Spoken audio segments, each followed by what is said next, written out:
Kota live में हम नजर डालेंगे तमाम खबरों पर जो आज दिन भर सुर्खियों में बनी रह सकती है।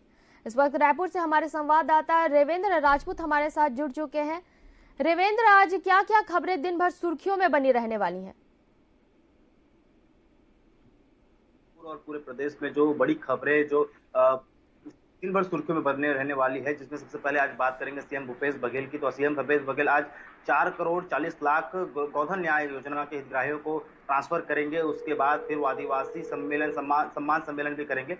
जैसे कि आप जानते हैं कि छत्तीसगढ़ प्रदेश में अभी जिस प्रकार चुनाव को लेकर सरगर्मी बढ़ गई है, उसके लिए दोनों पार्टी ने कमर कसी है और नए नए पैतरे अपनाए हैं। ऐसे में कल राजधानी रायपुर में पीसीसी अध्यक्ष मोहन मरकाम ने बैठक ली थी, जिसमें बूथ स्तर में काम कर रहे जितने भी कार्यकर्ता हैं और जितने भी बूथ स्तर के नेता हैं, उनको हिदायत दिया गया कि चुनाव के समय रणनीति क्या बननी चाहिए और कैसे बननी चाहिए। उन्होंने खुद फोन लगाकर लोगों से पूछा कि आप कितना काम कर रहे हैं, अभी कैपेसिटी क्या है, किन विभागों को देख रहे हैं और किन बूथों को देख रहे हैं। बूथों के स्तर पर मजबूत करने पर कांग्रेस पार्टी ने चुनावी रणनीति बनाते हुए लगातार वो चीज को नए नए योजनाओं को जो भूपेश सरकार के द्वारा ग्राम पंचायत और जितने भी छत्तीसगढ़ के विकास में लगाए गए हैं, वो लोगों को, आम जनता को बताने का काम किया है। और जिस प्रकार आज रायपुर संभाग की बैठक हुई है, कल रायपुर संभाग की बैठक हुई, आज दुर्ग संभाग की बैठक है, ये भी पीसीसी अध्यक्ष मोहन मरकाम भी बैठक लेंगे। लेकिन जिस प्रकार अभी राजनीति गरमाई है भाजपा और कांग्रेस को लेकर 2023 के विधानसभा चुनाव की, तो भाजपा ने भी कमर कसी। वो भी अलग अलग संभाग से विधानसभा सर्वे करवा रहे हैं और विधानसभा में कर रहे हैं पुराने कार्यकर्ता, जितने पुराने नेता हैं, उनसे भी राय ले रहे हैं कि किस प्रकार चुनावी रणनीति बनाई जाए। क्योंकि आगामी चुनाव को लेते हुए दोनों पार्टी कोई कसर नहीं छोड़ रही, क्योंकि चुनाव जीतने के लिए दोनों दांव पे लगा रहे हैं और भाजपा और कांग्रेस लगातार एक दूसरे के प्रतिनिधि बन रहे हैं। ये रही राजनीति की बात। अन्य बड़ी खबरों को जो राजधानी रायपुर और पूरे प्रदेश में रहने वाली है, जैसे कि आप जानते हैं कि बिलासपुर रेल मंडल, दक्षिण पूर्व मध्य रेलवे बिलासपुर के सहसपुर स्टेशन के पास एक बड़ा रेल हादसा हुआ। 2 मालगाड़ी आपस में टकराएगी। ओवरहेड की वजह से यह एक्सीडेंट हुआ था, जिसमें एक लोको पायलट की मौत हो गई थी, जलने से मौत हुई है, जिसके कारण पूरे ट्रेन प्रभावित है। 17 ट्रेन इससे प्रभावित है, जिसमें यात्रियों को काफी परेशान देखा जा सकता है। अगर हम सामान्य तौर पर कहें तो अभी गर्मी की छुट्टियां, गर्मियां शुरू हो गई हैं और सभी लोग बुकिंग कराते हैं, ऑनलाइन बुकिंग कराते हैं, जिसमें ऑन हिल स्टेशन में जाते हैं। लेकिन ऐसे में 17 ट्रेनें के रद्द होने के कारण यात्रीगण काफी परेशान है। लेकिन इसके लिए रेलवे प्रशासन ने बसों की भी सुविधा की गई है। लेकिन यात्रीगण के सर्वे में यह कहा गया कि जो ट्रेन की व्यवस्था है उसे दुरुस्त करनी चाहिए, क्योंकि इसके भी पूर्व 15 रोज पहले और 1 महीना पूर्व भी काफी ट्रेनें रद्द हुई थी, जिसका असर पूरे छत्तीसगढ़ प्रदेश में देखने को मिला था। अन्य अगर राजधानी रायपुर की बात करें तो राजधानी रायपुर में कल पश्चिम विधानसभा में सीएम भूपेश बघेल ने भेंट मुलाकात का कार्यक्रम किया, जिसमें काफी गहमा गहमी हुई। जितने भी योजनाओं को लाया गया, बुजुर्गों से बात किया गया, महिलाओं से बात किया गया और अन्य विकास के कार्य जो छत्तीसगढ़ विधानसभा, पश्चिम विधानसभा के क्षेत्र में होने वाले थे, उन सभी को भी अवगत कराया। लेकिन साथ ही साथ कहीं ना कहीं भाजपा के नेताओं द्वारा वहां पर विरोध प्रदर्शन तो दिखाई, क्योंकि राजेश मूणत के कार्यकर्ता, जैसे 2 पार्षद है, एक विवेक जायसवाल और गोपाल राम साहू, दोनों को हिरासत में लिया गया पुलिस के द्वारा। यह विधानसभा भेंट मुलाकात के पहले का दौर था, जब उन्होंने हिरासत में लिया गया था। तो उन्होंने पूछा कि हमें किस बात को लिए अंदर कर रहे हैं, तो उन्होंने कुछ जानकारी नहीं दी और केवल कुछ ये शब्द को लेकर कि हिरासत में लिया गया। इसमें राजेश मूणत काफी नाराज हुए। उन्होंने पुलिस विभाग और कर्मचारियों से काफी बहस भी किया और धरने पर बैठ गए। उन्होंने आरोप लगाया कि हम भेंट मुलाकात का विरोध नहीं कर रहे हैं, लेकिन जो भेंट मुलाकात के सच हैं, जिसमें भेंट मुलाकात में सीएम साहब से हम अपनी बात को रख सकते हैं, अपने सवाल को पूछ सकते हैं, तो क्या हमें इतना भी अधिकार नहीं? तो इस प्रकार वो धरने में बैठ गए और काफी वहां पर बैठ के नारेबाजी की। तीसरी बड़ी खबर बात करते हैं पीएस सिंहदेव को लेकर आई, जहां पर वो कह रहे हैं कि जिस प्रकार वो कह रहे थे सीएम बनने की चाह को, कई बार उन्होंने प्रेस वार्ता में भी कहा और कहीं ना कहीं उनकी बातों से ये चीज झलकता है कि सीएम की चाह क्या होती है। लेकिन जैसे उन्होंने कल स्पष्ट रूप से एक बयान दिया है कि वो भी सीएम बनना चाहते हैं, लेकिन वो कभी पहल नहीं की। इसके लिए पार्टी आला कमान को उन्होंने बात को रखा कि अगर कोई भी पार्टी आला कमान जो भी फैसला लेगी वो उस पर सरोकार रहेंगे, लेकिन उनकी पहल यही है कि वो सीएम बनना चाहते हैं, लेकिन कभी पहले आगे से नहीं बोलेंगे।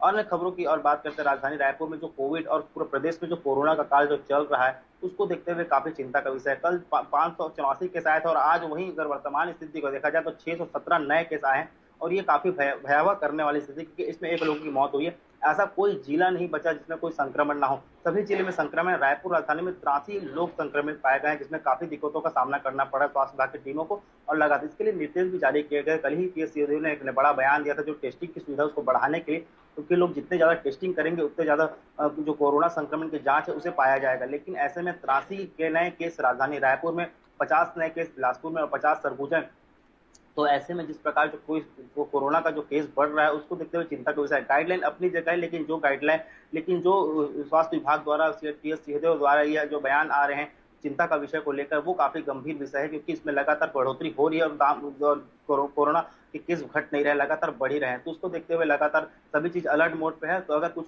बड़ी खतरे की घंटे बजती है तो उसके लिए स्वास्थ्य विभाग लगातार कमर कसी हुई है और लगातार अस्पतालों का निरीक्षण भी कर रही है।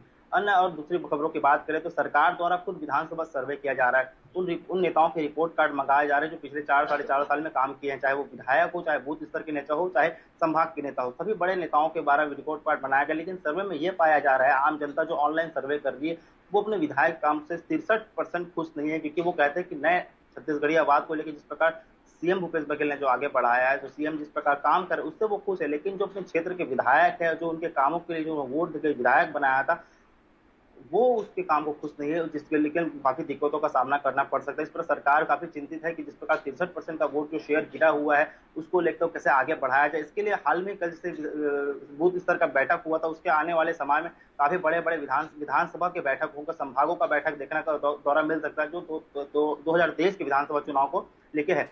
अन्य बड़ी खबरें जो बात करें, जो कि रायपुर राजधानी में जो गर्म हो सकती है, जो चल सकती है, वो है बेरोजगारी भत्ते को। बेरोजगारी भत्ते के लिए अभी तक 74,000 नए आवेदन आ गए। इस पर सियासत भी तेज हो गई है। ये सियासत इस प्रकार तेज हुई है जहां पर एक प्रकार सरकार कहती है कि बेरोजगार प्रदेश में नहीं है, लेकिन ऐसे में 74,000 का आवेदन पर अरुण साव, प्रदेश अध्यक्ष भारतीय जनता पार्टी के प्रदेश अध्यक्ष अरुण साव ने कहा कि 74,000 आवेदन कहाँ से हैं अगर प्रदेश में बेरोजगार नहीं है। तो वहीं पर सोशल के बीसीसी संचार सुशील आनंद शुक्ला ने यह कहा कि जिस प्रकार 74,000 आवेदन आई है उसको देखते हुए हम संख्या को कम करने की कोशिश करेंगे। इतना बड़ा आंकड़ा नहीं है जो आंकड़ा 74,000 बताया जा रहा है, लेकिन निश्चित इसमें कमी आएगी और प्रदेश में जो बेरोजगारी भत्ते की जो आवेदन पत्र है वो उसमें कहीं ना कहीं कमी आ रही है और आएगी। इस प्रकार के जो बयान आ रहे हैं वो लगातार दोनों पार्टियों के नेताओं के द्वारा दिए जा रहे हैं, क्योंकि नेता प्रतिपक्ष नारायण चंदेल ने भी काफी इस पर आरोप लगाया था बेरोजगारी भत्ते को लेकर।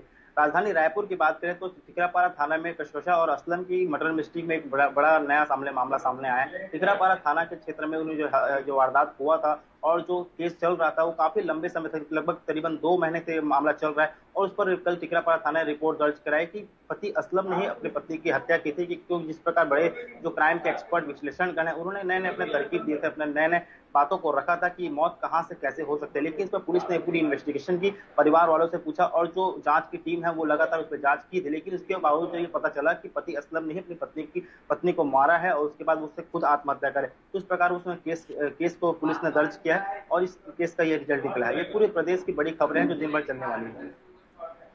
जी देवेंद्र, धन्यवाद तमाम जानकारियों के लिए।